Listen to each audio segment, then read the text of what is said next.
Абайдың Крыловтан аударған мысалы шегіртке мен қымырсқа. Шаралдауық шегіртке ыршып жүріп ән салған, көгалды қуып гүл айтып, қызықпен жүріп жазалғын. Жазды күні жапырақтың бірінде тамақ бірінде үй, жапырақ кетті, жаз кетті, күз болған соң кетті күй. Жылы жаз жоқ, тамақ жоқ. Өкінгеннен не пайда, суыққа тоңған қарны ашқан. Ойын қайда, ән қайда, оны менен тұрмады.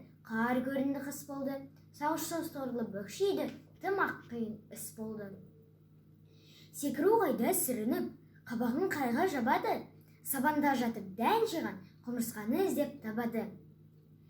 Селкілдеп келіп жығылды, аяғына басыра, қарағым, жылы, тамақ бер, жаз шыққанша асыра. Мұның жаным сөз емес, жаз өтерін білмеппен, жан үшін еш шаруа, ала жаздай қылмаппен.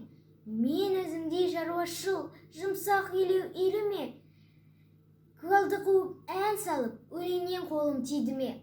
Қайтсын, қолы тимепті, өлеңші әнші есілер, ала жаздай ән салсаң, селкілде де билей бер.